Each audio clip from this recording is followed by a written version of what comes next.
All right, let's move on to our parting shots. First question of the day: can Haji Wright replicate his scoring form in the Premier League? I think that's tough to say. I'm going to say no, just because, the championship is hard in its own way, but then you come up against a Premier League defense and it's just a whole different ball game. We've seen guys play really well in the championship, then come up to the Premier League and do absolutely nothing. I like Haji Wright a lot. I think he's become a really decent striker as an American too, but he can't replicate it in the Premier League. I think that's unlikely. He's in double digits, isn't he, at this point in the championship? Yeah, he's the top scorer. I think he has 16 or 17 now. I believe he's still the top scorer. So, I mean, I he's having a season. I could see him, I mean, man, promoted into the Premier League, just that first season especially, it's so crazy hard. I mean, I Especially could for a see. Coventry team that hasn't been in the Premier League in years. Yeah. I mean, I could see him snagging 7 or 8 goals in the Premier League. It's not impossible, and I think the funny thing is West Ham inquired about Haji Wright in the winter window when they were looking for strikers, and Coventry apparently said they wanted like 200 million or something. I think just said he's not for sale. So, that wasn't just a no, that was a F no.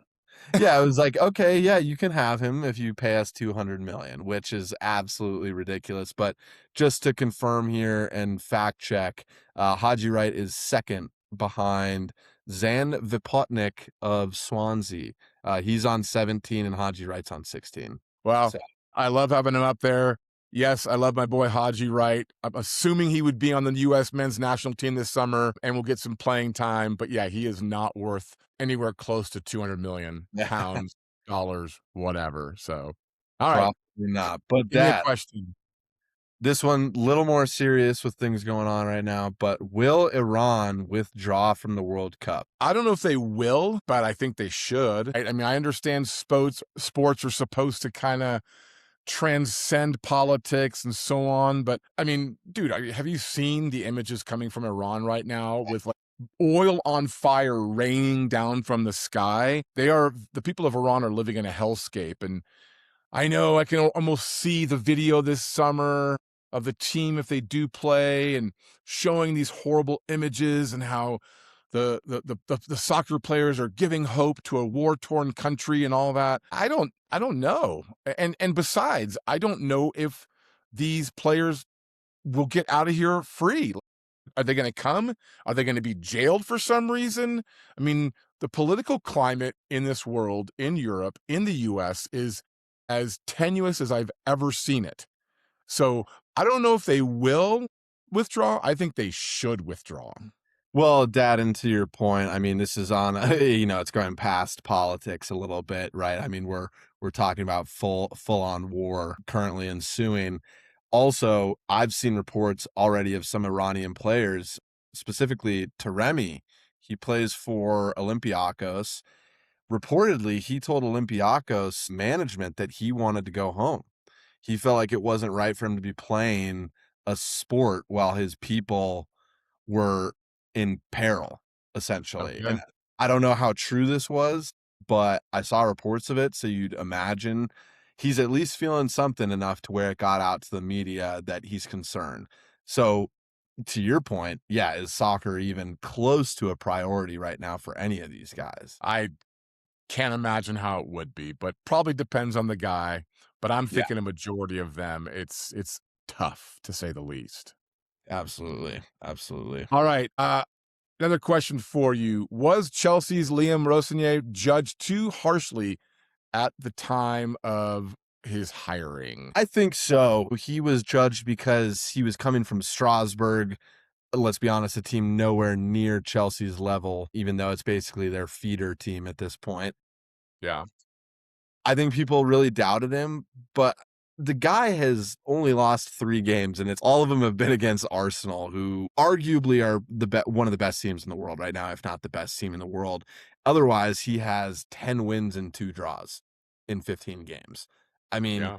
he's leading Chelsea potentially back in the Champions League, trying to fix the young squad's issues. So I think Liam Rosenior was judged too harshly at the beginning of the season. Well, and gosh, I mean, I feel like we earlier, a couple months ago, all we could talk about is people being hired and fired within 6, 7, 8 matches. And I'm glad that, even though he didn't struggle, it's like I feel like some of these guys just need more time. Like, and I think we've mentioned this before, but like Slot at Liverpool. Yeah, it's been a tough season for sure. But let the guy finish the season, right? And on the flip side of that, with Rosenior, like, yeah, he's done a lot of good things so far. Has he earned the job going forward? I think so. Same thing with Michael Carrick at Man United. Like, think so. But can we like let these guys coach at least half a season, at least 20 or 30 matches before we make any kind of decision on them? Really, a whole full season. There should almost be a rule that these guys, unless something really outrageous happens, illegal, unethical, immoral, that these teams should have to stick with their coach for the whole season. Yeah, Or I mean, there's a lot of arguments, I think, against that, though, because you can have a new manager come in some cases and completely change the fortunes of a team. I mean, West Ham looked down and out a few months ago, and now, I mean, they look like one of the most likely teams to get out of the relegation zone with Nuno. So, I think it definitely goes both ways. I agree with you, though. Things like Nottingham Forest, maybe it's a rule where you can't have more than 2 in a season, because Nottingham Forest having 4 managers this year is crazy. one. You get one change a season. That's all you get. Well, that's what And I it said, can't 1 change a season, so you get 2 different managers if you want. You can start I with thought you 1 meant and 2 change. changes. No, Gotcha. no. Yeah. Gotcha.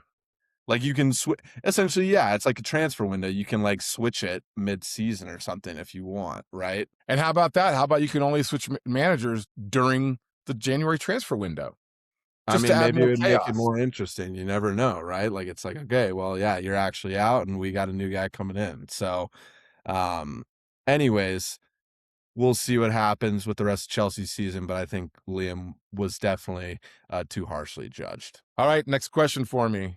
Yes, sir. Dad, who is the Premier League striker signing of the season? João Pedro, Gyökeres, Šeško, or Ekitike? Well, I can tell you right away, it's not Gyökeres. He's steadily improved.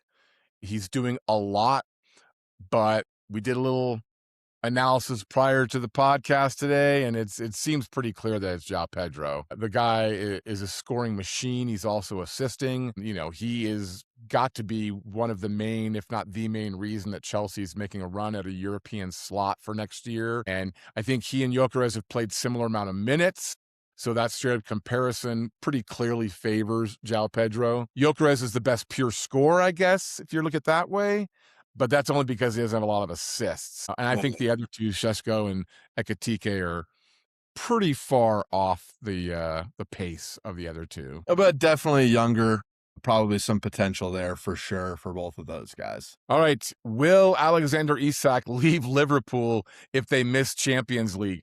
I thought this is a joke question, but go ahead. I honestly think, I should have rephrased this question when I put it in, but I think there's a real chance some of these big Liverpool stars that were just brought in potentially want out the door if they miss Champions League this year. Now, would it be really hard for them to get out? Of course. I mean, guys like Wirtz and Isak were brought in for ridiculous amounts of money. And Liverpool's a historic club. You think they'd be able to keep them, but I mean, Isak forced his way out of Newcastle this past year, and they had Champions League. They have Champions League this year. Yeah. I don't think it's out of the question at all. I think one of Liverpool's star players will 100% leave if they miss Champions League. Liverpool will lose a lot of money on that signing. I guarantee you they're not going to get what they paid for them. Well, but they're going to need to regain some money somehow. I know they sold a decent amount this summer, but missing Champions League for them is somewhat catastrophic for how much money they did spend this past year.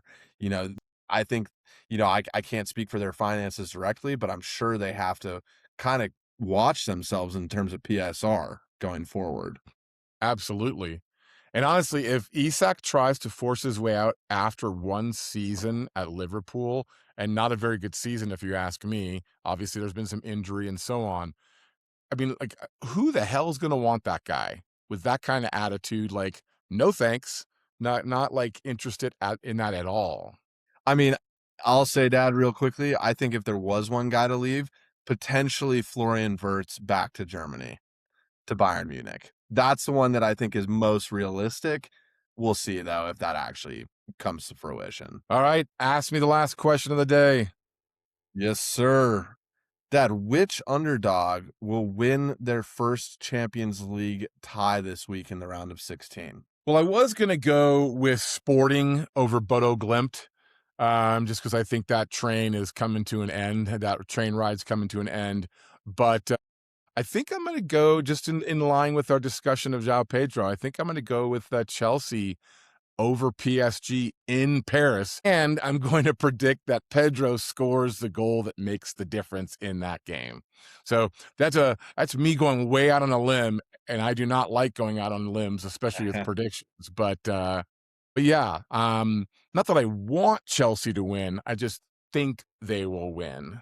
I was going to say, I think that's your boldest prediction we've ever had on the pod. So, round of applause. Amazing. I like It it. will probably blow up in my face badly, and I will not make a prediction of any sort for months from now, but we'll see. Well, if you get it right, I'm gonna send an email to every betting company and ask for them to sponsor us because we have the Oracle that knows. So we'll see our what happens in that match.